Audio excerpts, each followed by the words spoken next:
Yeah, you can see the score. Sampras on serve, 2-1 up with Kuerten serving.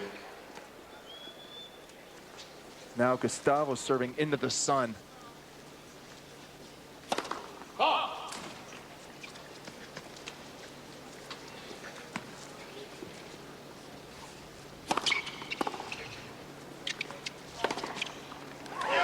Love.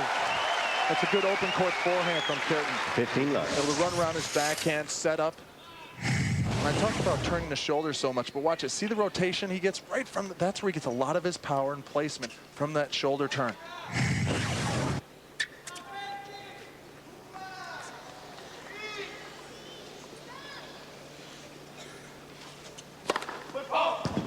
Foot fault was called on that one. You'll see Gustavo drag his back foot up pretty close to the line. He'll get called every once in a while for that.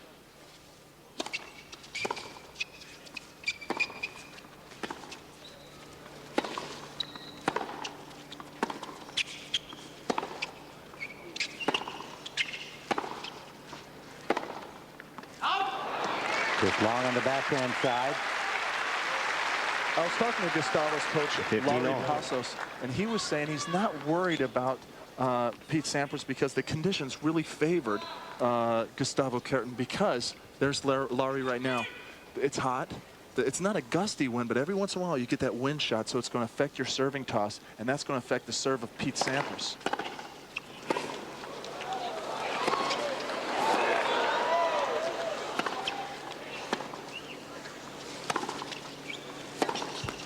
Another big factor is the heat, the humidity. Pete Sampras isn't considered a fit player. His points normally last so short with the big serve and the big ground strokes. Gustavo feels he has an edge in the fitness category in this best-of-5 set match. The only time they played was in Hanover. That was indoors where the conditions were controlled on a fast carpet court. Long on the return. Sampras going for it. 30 all. This is what you call cheap points. When you throw in that first serve and Pete Sampras just goes for it, trying to end the point quickly.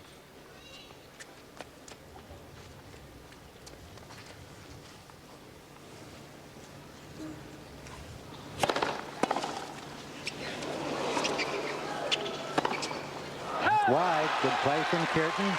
Getting down low and keeping it deep. 40-30. Sampras knocks it out. 40-30.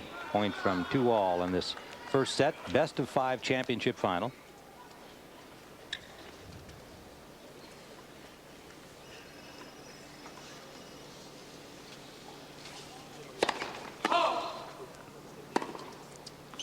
Kuerten 16-6 this year.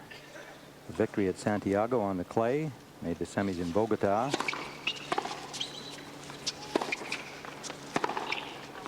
Good pass from Sampras. Big forehand to deuce. Tim, if you're going to go to the Pete Sampras forehand, you better put some juice on it. Because the forehand from Pete Sampras is deadly. He drives through the ball. The depth on it. Not a lot of topspin, but it's driven with force. Luke, you and I watched the Leighton Hewitt match, and Sampras early in that match had some trouble finding the range with his forehand, but it got better as the match went on. He had it when he needed it in the third. Athletic ability from the American Pete Sampras. Chipping and charging. He said he was going to be aggressive, and it's a big point early in this match. Taking the second serve return, chipping and charging. First break point of the match goes to Pete Sampras.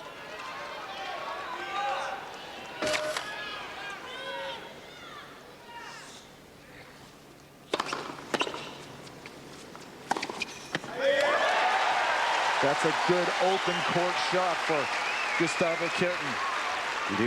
The ball had no pace on it, so Gustavo had to generate everything. Shoulders are turned once again. He steps up to the ball, and this is where he accelerates. Watch the knee bend, and watch this. Boom! Good acceleration. Ladies in Brazil are glad he's got his curls back. That's how he shaved his head last year. That's right. Yeah.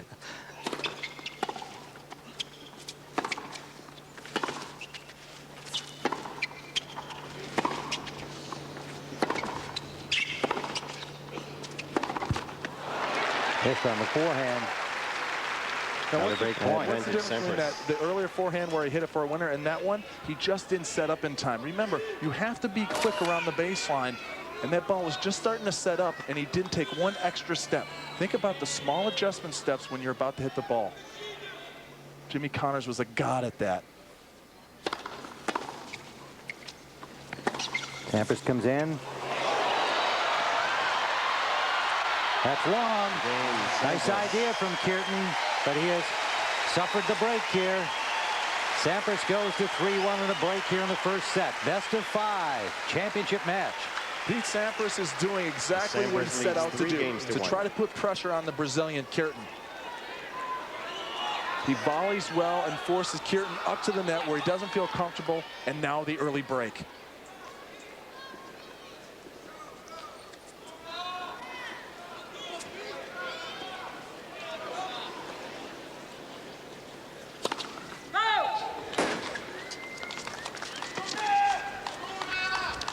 You can hear the cries from Brazil up in the rafters, screaming for Guga.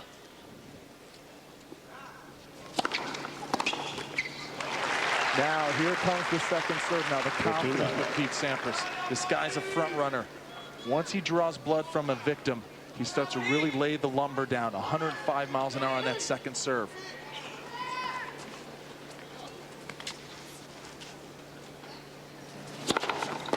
Goes back. Still a lot of empty seats in the sold-out stadium, and that's because we were informed about an hour ago that there was a traffic accident on the causeway over from Miami, so they were reduced to 1 lane. People will be coming in here for quite some time. Well, there's only one way in and out on this key. Good news is it's the best of 5 for those fans.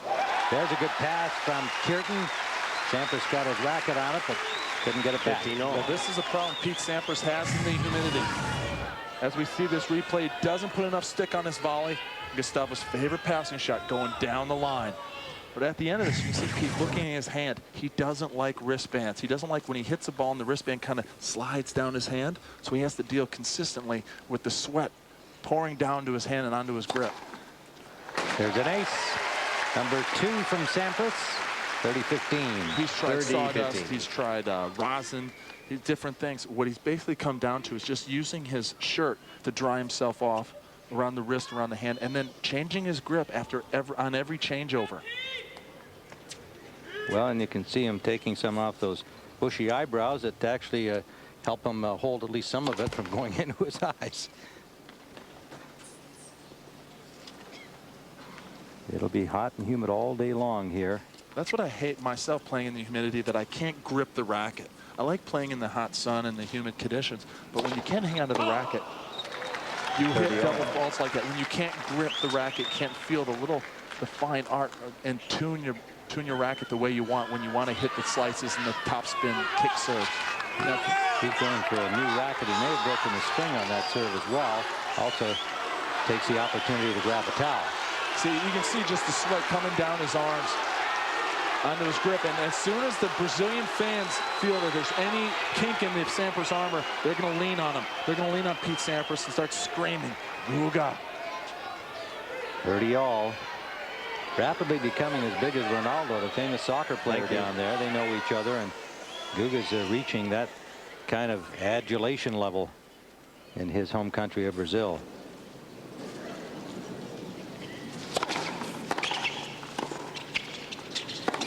Oh, another beautiful backhand pass.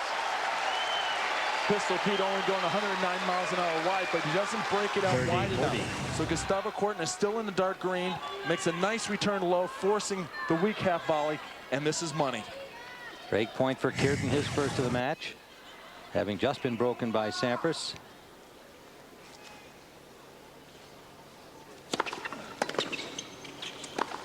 We get a serve from Sampras, saves the break point.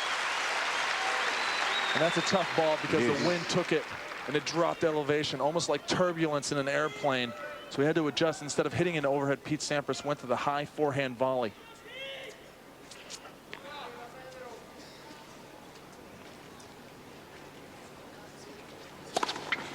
No. That's the type of serve we're talking about in that last deuce point. He didn't get it out that wide. It's not the pace with that wide one. It's the placement. Perfect placement. 106 miles an hour on the second serve. It's a different type of sound, too. He's cutting across the ball instead of hitting it square. Instead of a big thud, you hear like a brushing sound when you're going for that slice. Sampras a point from 4-1. And a break here in the first set. There's one down the middle. Well, we turn to Key Biscayne, Florida, and the Ericsson Open after these messages and a word from your local Fox station.